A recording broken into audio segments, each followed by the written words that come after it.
চতুর্থ শ্রেণীর গণিত বইয়ের আজকের ভিডিওতে আমরা 22 পৃষ্ঠার 6, 7, 8 এই তিনটা ম্যাথ নিয়ে আলোচনা করব।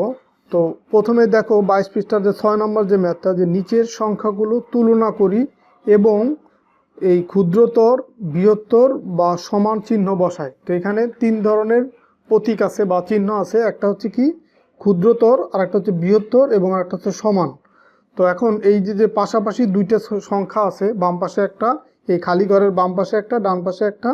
তো এই দুইটা সংখ্যার ভিতরে কোনটা বড় বা কোনটা ছোট বা দুইটাই সমান কিনা সেটা আমরা যাচাই করে দেন এই খালি ঘরে এই যথাযথ চিহ্ন বসাবো। তো এখন দেখো এইখানে যে দুইটা সংখ্যা আছে, এক নম্বরে এইটা একটা সংখ্যা, এটা একটা সংখ্যা। এই দুটার দেখো প্রথমে চিন্তা করব যে বড় ছোট বা সমান যাচাই করার জন্য প্রথমে আমরা চিন্তা করব যে এই সংখ্যা দুটার ভিতরে অঙ্ক সংখ্যা কম বেশি আছে কিনা। দেন হচ্ছে আমরা অঙ্ক সংখ্যা যদি কম বেশি থাকে, যেটা বেশি থাকবে সেই সংখ্যাটা বড় তো বুঝবো। আর যদি এমন হয় যে অঙ্ক সংখ্যা সমান আছে, সেই ক্ষেত্রে আমরা এই বাম পাশের অঙ্ক কার বড় সেটা চিন্তা করব। যেমন ধরো এখানেও 5টা অঙ্ক আছে, এখানেও 5টা অঙ্ক আছে, তার সমান সংখ্যক অঙ্ক আছে। তো এখন আমরা চিন্তা করব তাহলে বাম পাশের অঙ্ক কার বড়। যেমন এইখানে আছে 8, এখানেও 8। তো এটা থেকেও আমরা বুঝতে পারলাম যে কোনটা বড় কোনটা ছোট। তো এখন তাহলে এর পরের অঙ্ক, এখানে আছে 9, এখানে আছে 7। তো এই 7 আর 9-এর ভিতরে বড় কোনটা? 9 বড়। তো এই কারণে এই সংখ্যাটা হবে কি, এই সংখ্যাটা বড় হবে। আর যে সংখ্যাটা বড় এই সেটার দিকে এই এই যে সিম্বলটা আছে বৃহত্তর বা এই যে ক্ষুদ্রতর আছে, এই মুখটা যাবে ওই দিকে, মানে এই সিম্বলের এই খোলা অংশটা যাবে বা মুখের অংশটা যাবে এই বড় সংখ্যার দিকে। তো দেখো এরপরে 2 নম্বর যে প্রশ্নটা আছে, এখানেও দেখো এখানেও 5টা অঙ্ক আছে, এখানেও 5টা অঙ্ক আছে। তো এখানেও প্রথমে 1 আছে, এখানেও 1 আছে, এখানেও দ্বিতীয় নম্বরে 1, এখানেও দ্বিতীয় নম্বরে 1, এখানে 3 নম্বরে 1, এখানেও 3 নম্বরে 1, এখানে 4 নম্বরে 0, এখানেও 4 নম্বরে 0। যতক্ষণ পর্যন্ত আমরা এরকম পার্থক্য না পাবো ততক্ষণ এরকম তুলনা করতেই থাকবো। এরপরে দেখো একদম শেষের অংশ বা লাস্টের যে অঙ্ক, এখানে 0, এখানে 1 আছে। তো যেখানে 1 আছে তার মানে ওইটা বড়, তার মানে এখন হচ্ছে এই ক্ষুদ্রতর সিম্বলটা হবে, মানে এটা ছোট এইটা বড়। বড়র দিকে সবসময় এই সিম্বলের মুখটা বড় সংখ্যার দিকে থাকবে। এরপরে দেখো 3 নম্বরে এখানেও 6টা অঙ্ক, এখানেও 6টা অঙ্ক। তাহলে আমরা এখন তুলনা করব যে কোন অঙ্কটা বড়। যেমন এখানে 2, এখানে 2, এখানে আছে 8, এখানে আছে 9। তো আমরা পার্থক্য পেয়ে গেলাম, যেহেতু এইখানে 8 আছে, এখানে 9 আছে, তো 8-এর তুলনায় 9 যেহেতু বড়, তার মানে এই ডান পাশের এই সংখ্যাটা বড়। 4 নম্বরে দেখো এখানে অঙ্ক 6টা আর এইখানে অঙ্ক আছে 7টা। তো অঙ্ক সংখ্যা যদি আমরা বেশি পাই তো সাথে সাথে সেটাই বড় হবে, মানে এই সংখ্যাটা তাহলে বড় হবে। তখন আর আমার এই প্রত্যেকটা অঙ্ক তুলনা করার প্রয়োজন নাই, যেহেতু অঙ্ক সংখ্যা বেশি বাম পাশের সংখ্যার তুলনায়, ডান পাশের অঙ্ক সংখ্যা একটা বেশি, সো এটাই বড় সংখ্যা। এরপরে দেখো 5 নম্বরে আছে, এখানে আছে তোমার 3, 6, 8টা অঙ্ক আছে, এখানেও তোমার 8টা অঙ্ক আছে। তো এখন আমরা তাহলে তুলনা করব, এখানেও 3, এখানেও 3, এখানে 0, এখানে 0, এখানে 3, এখানে 3, এখানে 3, এখানেও 3, এখানে 0, এখানে 0, এখানে 3, এখানেও 3, এখানে 0, এখানে 0, এখানে 3, এখানে 3। তার মানে দেখলাম আমরা যে বাম পাশের সংখ্যা ডান পাশের সংখ্যা দুইটা সমান সংখ্যক অঙ্ক দিয়ে তৈরি সংখ্যা, এবং বাম পাশের প্রত্যেকটা অঙ্ক ডান পাশের প্রত্যেকটা অঙ্ক সমান, মানে একই। এই কারণে এই বাম পাশের সংখ্যা ডান পাশের সংখ্যা সমান হবে, তো আমরা সমান চিহ্ন দেব। তো এই 6 নম্বরের ক্ষেত্রেও দেখো এখানে অঙ্ক সংখ্যা বাম পাশে ডান পাশ সমান, এবং এই বাম পাশে এখানে দেখো একটু পার্থক্য আছে। এখানে আছে 1, 2, 3, 4, 5, 6, 7, 8টা, এখানে আছে 8টা অঙ্ক আছে। আর এখানে আছে 1, 2, 3, 4, 5, 6, 7, এখানে আছে 7টা অঙ্ক। তাহলে অলরেডি তোমরা বুঝে গেছো যার অঙ্ক সংখ্যা বেশি সেই সংখ্যাটা বড়। এইখানে অঙ্ক সংখ্যা বেশি, তার মানে এটা বড়।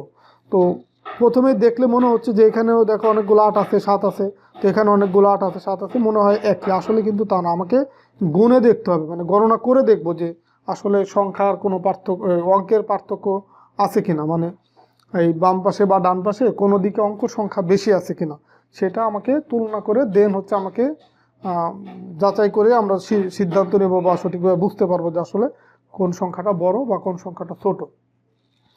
তো এরপরে দেখো 7 নম্বর প্রশ্ন। 7 নম্বর আছে নিচের সবগুলো কার্ড ব্যবহার করে সংখ্যা তৈরি করি। এইখানে 6টা কার্ড আছে, 6টা কার্ডে 6টা অঙ্ক আছে। এখন প্রথম যে প্রশ্নটা বৃহত্তম সংখ্যা তৈরি করি।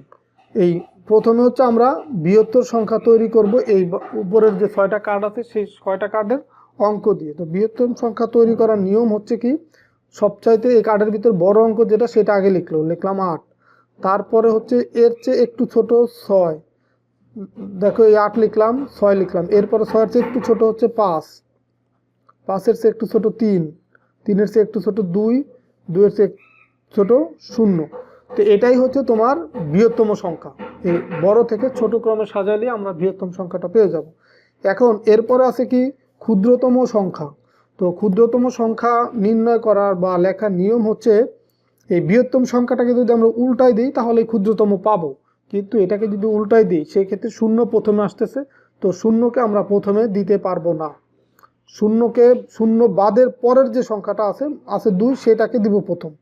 মানে 0 বাদে যে সংখ্যাগুলো অঙ্কগুলো থাকবে সেটাকে আগে দিতে হবে। তার মানে 2 আগে দিলাম, এখন আমরা এই 0 দেব। তো এই 2 আর 0 বসানো হয়ে গেল। এখন বাকিগুলো আমরা সিরিয়ালে এই যে 3, 5, 6, 8, এটাই তাহলে হলো কি ক্ষুদ্রতম সংখ্যা। এখন আমরা এই বৃহত্তম সংখ্যাকে উল্টায় দিয়েও লিখতে পারি, অথবা এখান থেকেও যদি আমরা লিখি তাহলে প্রথমে 0 পাবো, 0 না লিখে আমরা লিখবো কি এর পরের বড় সংখ্যা এই 2, সেই 2 আগে লিখলাম, দেন এই যে বাদ দিছিলাম যে 0 সেটা দিলাম, দেন হচ্ছে এই পরের বড় সংখ্যা হচ্ছে 3, তারপরে 5, তারপরে 6, তারপরে এই সিরিয়ালে সাজালে হয়ে যাবে। 3 নম্বর প্রশ্ন যে বৃহত্তম বিজোড় সংখ্যা। বৃহত্তম বিজোড় সংখ্যা মানে এই 1-এর সাথে এটা মিল আছে। 1 নম্বরে ছিল কি বৃহত্তম সংখ্যা তৈরি করা, আর এখানে বলছে যে বৃহত্তম বিজোড় সংখ্যা। তার মানে এই বৃহত্তম সংখ্যা আমাকে আগে লিখতে হবে। তো বৃহত্তম সংখ্যা তো লেখা আছেই, তো এখন বৃহত্তম বিজোড় বলছে, আর বিজোড় মানে হচ্ছে তোমার সংখ্যার শেষে তোমার থাকতে হবে 1, 3, 5, 7 অথবা 9। এই সংখ্যার শেষে 1, 3, 5, 7, 9 এই টাইপের বিজোড় অঙ্ক থাকতে হবে।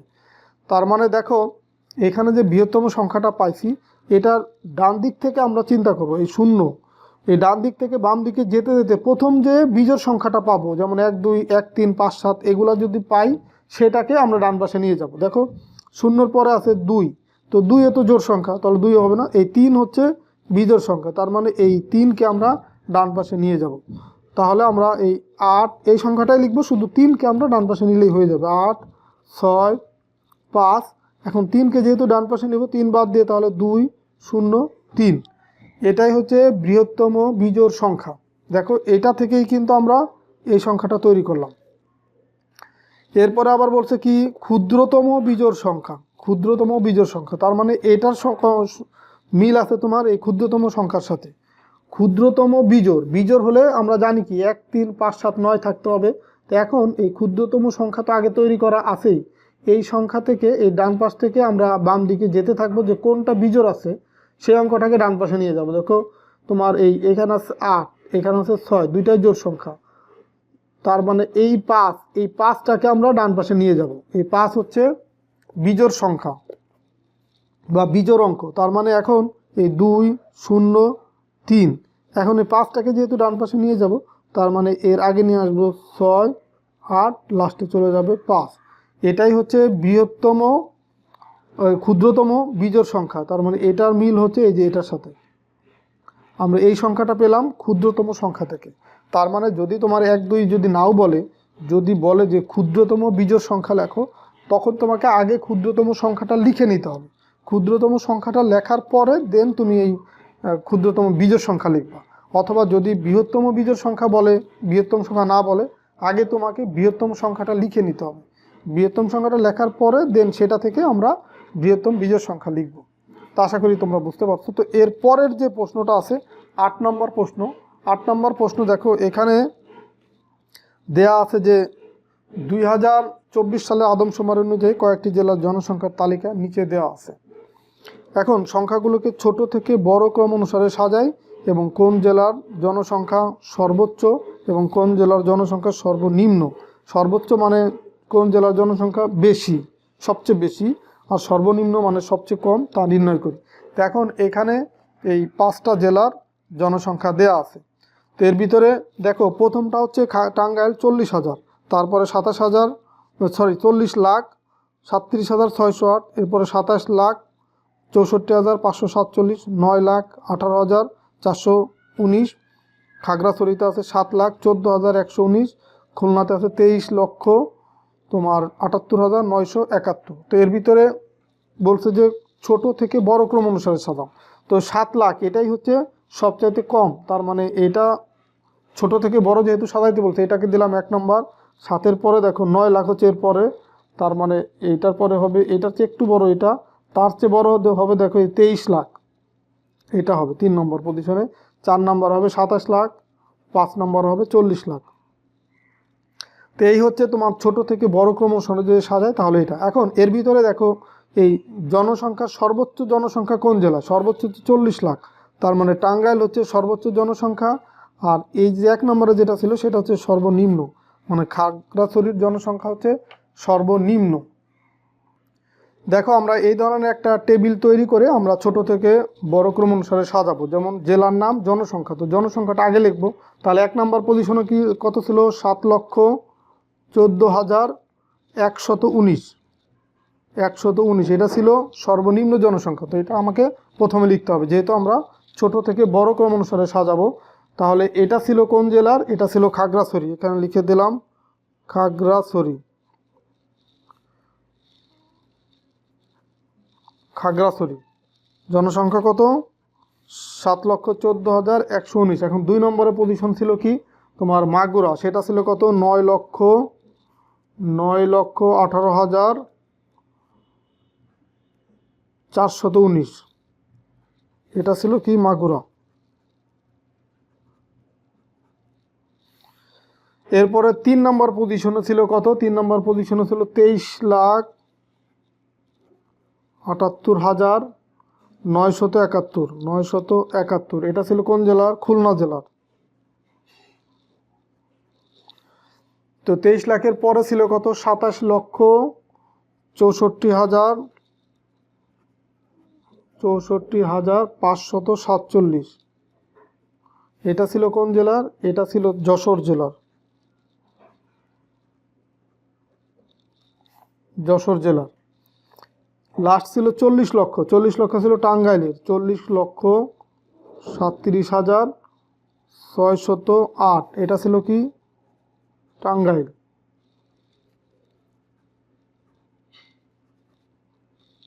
এটা ছিল টাঙ্গাইলে। তো এখন আর একটা প্রশ্ন ছিল কি যে সর্বনিম্ন জনসংখ্যা কোন জায়গার এবং সর্বোচ্চ জনসংখ্যার কোন জায়গা। তো আমরা দেখো টাঙ্গাইলে পেলাম 40 লক্ষ, তার মানে এই সর্বোচ্চ জনসংখ্যা ছিল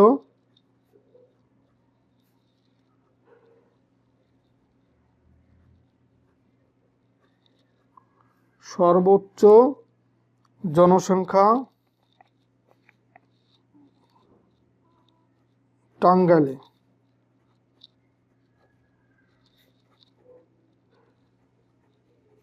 টাঙ্গাইল জেলায়, এবং সর্বনিম্ন